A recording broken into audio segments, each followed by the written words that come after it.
I'm your host Lucy, and this is Invisible Hours. Today I'm sitting now with Jef Van Dyck, founder of the outdoor brand Obvious Outdoor. He started this brand by making bags from old tents, driven by the idea of creating something more sustainable and transparent in an industry that often isn't. Today, Obvious Outdoor creates backpacks, hip bags, and wallets, all designed to last, with a strong focus on durability, repair, and reducing waste. Today, I'm sitting with someone that I know very well. It's my friend Jef. Jef, thank you for being here. Yeah, it's a pleasure. Can you simply introduce yourself and tell us who you are, what you do? Of course. I'm the founder of Obvious Outdoor, which started 5 years ago right now, I think. Yeah. As a transparent and sustainable outdoor brand. The first thing I did was make backpacks and hip packs and all sort of stuff from recycled scouting tents. Mm-hmm. So that's how it started. And now it's a little bit broader than that. We already heard the word sustainable a few times, so I will go deeper into that a bit later. Now, firstly, I want to ask you, before Obvious Outdoor existed, before you had clients or productions or anything, who were you before that brand? That's a tough question. I mean, yeah, I've always been very creative and adventurous, so it's not that I changed really much after I started the brand. It was always kind of in there, and I always was a little bit more undertaking, and I really wanted to do something and started something. And it was when the pandemic hit that I really started to think like, what am I doing? I had a pretty stable job back then, but it didn't have any value. Yeah, it didn't have any value for society or something, and I really wanted to find something like that. My dream was to start working for outdoor equipment companies like Patagonia or some of the other companies, but I didn't have any experience. Yeah. So I reached out to some of them, and It didn't go well. they were not very well. They were pretty positive, but I mean, especially in Europe or Belgium, where we live, there's not a big market for designers for outdoor equipment, and it didn't really work out back then. And then when the pandemic hit, I was like rethinking it and like, yeah, why don't I do it myself? And why don't I start something? the first product that you made was with the intention of starting the business? Yeah. I didn't know how to sew. So during the pandemic, I started to learn how to sew. And like a couple of months, I think, even after, I was like, let's You do jumped something. right in. This thing I don't know how to do, but let's do it anyways. Yeah, and I was a scouting leader back then, and I knew we had some old tents that we got from somewhere, but we didn't really use. And they were too broken to be used, but the fabric was still very much intact. And I don't know where the idea came from, but it was like, there's this huge tent. I know how to sew now. Yay! What did you know how to sew, though? Nothing. I started with a basic drawstring bag. It's mostly the first thing that you make if you. I don't know. It's like very simple. And then I made my first sling bag, but that's also before I started Obvious. Yeah. And then, yeah, just looked up tutorials and started sewing at home. The first release of the second collection, I also choose to not make them myself. Okay. So I use a separate party to make them. Yeah. That was the first time I did that. And I used pre-orders. So once they were going to be made, people had already paid for them. That's a good way. And I sold all of them before they were made. I think it was 50 pieces. Wow, nice. So when they came, I sent them out and everything was great until Oh no. just 1 week after already, someone sent me a picture that it ripped on a certain seam, which I used to reinforce. Oh. Okay. But the party that made it didn't. Mm. So there was a weak spot in the design because they Yeah. did it differently than I did. So I had to return all of them to get them repaired. All of them. Yeah. Well, I send out emails to Yes. all of the Ah, people, okay. and they could That's replace very them for nice of free. you to do that. Yeah, it's also my responsibility Sure. Yeah. to deliver a good product. Um, yeah, so I did that, and that was a big hit in the head. But also, the communication has to be clear, in Yes. because that was something that Yeah. communication could have helped. Like if I was Oh more clear yeah. to the production company, like how they should reinforce those Mm. themes. Um, it Was it wouldn't a happen. company that usually makes Yeah, yeah, backpacks and yeah. okay? Well, backpacks. I didn't. I Or think they made some of them before. mm-hmm. They definitely had the right tools to do it, Okay. and they are Okay. used to sewing a lot of Mm. things. So, Yeah. like every letdown or every wall that I reach, it's always tough at first, but I Mm-hmm. always try to pivot my way out of it. So the first year was super chill. All of a sudden, it was really tight, and it was really hard to to get everything, to pay everything, and Mm. even my own Salary. my own salary. I Mm. always had to wait until the invoices were paid in the beginning of Oh the yeah, month yeah, before I could pay myself, yeah. because there was not at the end of the month there was not enough money left to pay Oh myself. my goodness. Yeah. So it was really stressful then, Yeah. but yeah, it's better now. Yeah. It's good. You did some nice projects. How do those people find you? I think it's still because of the first, the second Iwato collection Ah, yeah. that I did, Okay. because I was also I really put a lot of work in like the PR or Mm-hmm. the the Is marketing. it true you had Send some good quality photos, huh? some good quality photos, and so I had my photos. I had written down like a press release, Mm. send it out to yeah. Got my That dad helps a to lot. I got my dad to help me, so he proofread Oh, my nice. he's a journalist, and he Good, proofread good my job, good job. my press release. So Good. he had some really critical insights into Ah, what journalists really? like to see. Okay. So essentially my press release was a finished article, Yeah. which I sent around to uh, yeah, to a lot of uh, media companies. Yeah, media companies, magazines, maybe? Yeah, and I mean, I think almost all of them made something about it. Really? So I had some spreads That's in some insane. really like Yeah. in trends Yeah. in I think it was Weekend Knack. So had Those are some big names. some big names. So it went big at one Mm-hmm. point, and then I got requests Yeah. from people to Yeah. they wanted to do stuff. You already mentioned quite a few times that if something breaks, you feel like it's personal. Um, are there any other things that you have to overcome personally that are actually just strictly business, but because it's your company, you are very attached to it?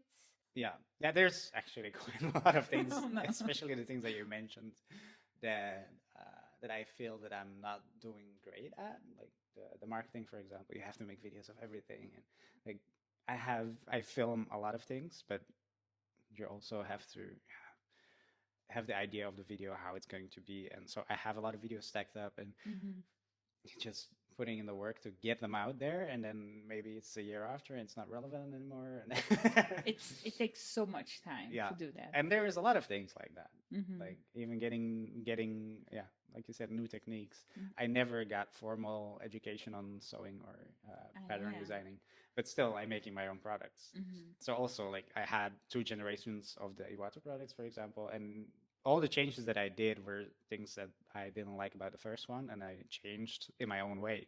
Not that I looked at something else and was like, oh, this is a better way to do it. Yeah.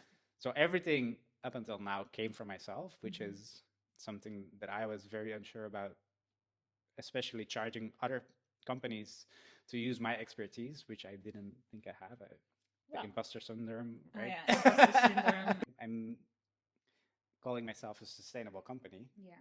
but as long as I'm pumping products into the world, which is inherently not sustainable, Yeah. I'm making stuff, so Mm-hmm. it has a footprint. I have to make sure that it replaces other worse Yes. products. Yeah, indeed. Um, so Is there a it's product you hate? it's a big pressure. A brand you hate? A They brand should that I hate. stop making products. All cheap clothing brands, Yeah, all and then, cheap bags. yeah. Basic Fit, stop giving out free bags. There's another Oh, one. please stop giving it, not only for the sustainability, they're so ugly. And I see them everywhere. In Ghent, like all the teenagers walk around with a basic fit bag. And I don't know why, because it's so ugly. But it's okay. I do have a basic fit account. I just don't have the bag. Okay. Good. That's good. Yeah. Yeah.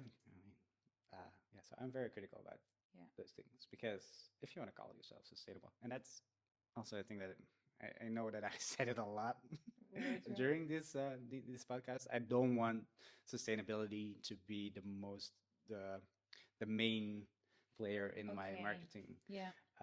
I just want a product that's good. Sustainability is not as glamorous as what some companies like to show off. Yeah, I think right now in the way that like commerce works is maybe not ideal for being sustainable.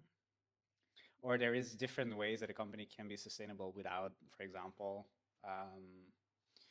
to go back to the idea of Patagonia, right?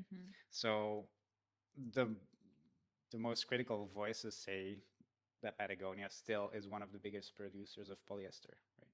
Oh, okay. Even they use recycled polyester, for example. But polyester is still not a good material.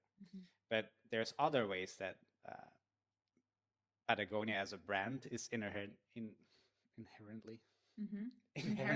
Yeah. sustainable, as in they have a high quality, high price product with which is considered very valuable. Like Patagonia products, if you have something from Patagonia, you really cherish that. Yes. You really like it, you're gonna take care of it, and you're never gonna throw it away. You're either gonna sell it secondhand or so it stays in loop. Yeah, that's true. You don't throw it away. No. You use it as long as you can, and if you don't like it anymore, which is highly unlikable, unlikely, or you buy a new one. Or you buy a new one. Then yeah, of course. But it's also you can make a perfectly sustainable product and sell it cheap, and people don't care about it and use it once and throw it away. But then still the impact of that one sustainable product is a lot for the use that you get out of it. Yeah. So even if Patagonia wouldn't have sustainable values and would still just have values that are a high quality product, it would still be maybe more sustainable than a sustainable product from recycled materials and net zero carbon footprint, whatever. That is only used once, right? Yeah. So you really have to take the whole picture into account when you talk about sustainability. And that's something that I'm thinking about a lot. Like, how can I, as a company, make sure that people use my product sustainably, and maybe also look after the products that are discarded afterwards? Like, how can we, how can we make sure that they are not burned or that they are not just thrown away? I think we mentioned this already a bit, but one of my questions to you was going to be: is growth always compatible with sustainability? To a certain extent. Yeah. It's also something that I learned from. I'm just going back to Yvonne. Like okay. at a certain point, they were growing too fast, and then they said we should put a threshold on how fast we're growing because otherwise you're dropping stitches. I mean, and the way that I do it is I always look ahead. So when I bring something out, I have a plan for like I have a step-up plan for my products always. So even with the Iwato, the first thing I did was make them myself. Yeah. See if the people liked it. Then one step more was going to outsource the manufacturing internally in Belgium, and then when we hit a certain threshold, like we're going still in Europe, but internationally. So I think growth can be sustainable. Yeah. As long as it's well thought out and it's not in a rush to just pumping out more because people are asking for it. Yeah. And that's also one reason that I like the way that it's now in my company is the money that I'm earning is not entirely from my passion project. There is also the freelancing stuff, which kind of relieves the pressure of making money. Like it still has to be, yeah, still has to make money, but like my own financial situation is not dependent on how well my bags are selling. You don't want to push a product that people don't want. You want to make a product that people want. Yes, you love designing, you love making a good product, but you have so many other responsibilities next to that as a founder of your own company. Yes. So is it for you easy to some days to say, today I'm not a designer, today I do administration and I focus on marketing, and you leave that role behind you? It's actually too easy for me. Really? Yeah, because I didn't expect this. Yeah, I mean, there's such an idea of, especially in our neighboring, like, In the creative space? no, just in I don't know, in the people that I know, like a job is something you have to do, right? Yeah. And I feel sometimes when I'm doing the fun stuff, like I love making the videos. It's a pressure to really film yourself and put out a video still, and that's not the only thing that's keeping me from doing it. But I always feel a little bit guilty of doing the fun stuff. So I find it very easy to do my accounting, or because I never feel guilty about the fun stuff. it's not always that I feel guilty, but it's me. I don't know. I find it harder to go do fun stuff that eventually will also like help the company than doing stuff that needs to be done. Okay, so you don't have to push yourself and say, If something okay, needs now to be sit done, down. I can just sit down and do it. Okay, I mean, it needs to be done. Yeah, but okay, everything needs to be done. I don't have to go make a video. But you have to It do would be good for a company. administration. Yeah, but also like I keep on pushing the. I think it's maybe it's still because it was financially not that great, so I really had to make sure that the time that I spent doing the company was really like billable, or it's something that's stuck in my head. Maybe like I really have to make sure that the things that I do are gonna make me money in the end. And going out with a new backpack and try it out is not really one of those things. In the end, it's very important. Well, to it's do. research. Yeah, I mean, think. like the bag that I told you about that I made, that was not the first bag that I made. That was not my own design. Like it's done. Yeah. It's there. I just haven't tried it out. Yeah. It's been lying in the living room for a few months now. Well, there's been other stuff, of course, but yeah, I just have to go out and test it out, which is the fun part. That's the part that I wanted to start the company, so I could just go out in the mountains, test something, and get paid doing it. But it's very hard to, I don't know, I guess something that I sometimes struggle with is when I worked a long time on something and it's almost finished, I almost just want to let it be there for a while. I don't want to do the last step. So maybe it's that feeling you're having, that it will be done and finished if you test it out? Well, nothing is ever done and finished, especially because that's the reason that I made that bag is so I can get the learnings and make my own bag. Yeah. Or you don't want to know the mistakes and start designing again? It's not personal anymore because it's not my design. So there's nothing holding me back there. I don't know what's holding me back.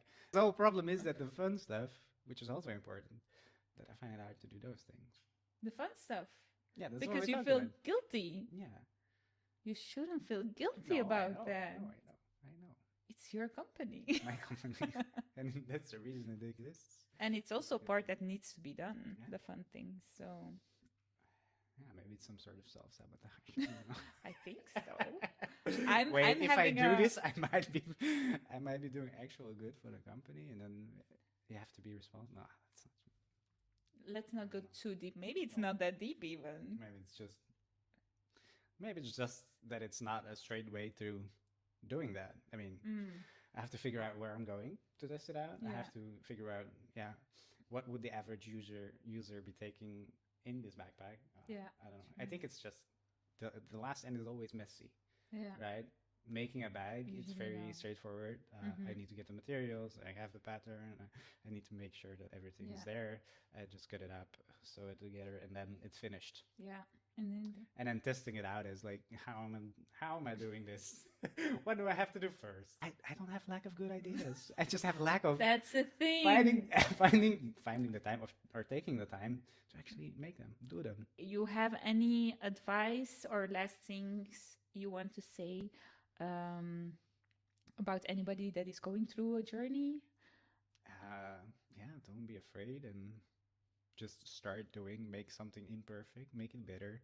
Start something so that the next things you have to do because you wanted to start something. And I mean, don't be afraid to color outside of the lines, even if it's the lines of your own company or your own idea. Don't be fixated on like, but I want to make this product, but it doesn't really fit in my brand or something. Yeah, expand your brand. Put it in. It's expandable, so why not? You have an idea of what it should be, but it's flexible. Yeah. So I think the thing that I learned the most from this conversation with you was make something you want to do into something you have to do. And then it gets done. And then do it. So it gets done. Okay. But thank you so much, Jef. It was a very pleasant conversation. It was a pleasure. Thank you for being my first guest on the podcast. And let's hope more podcasts will come.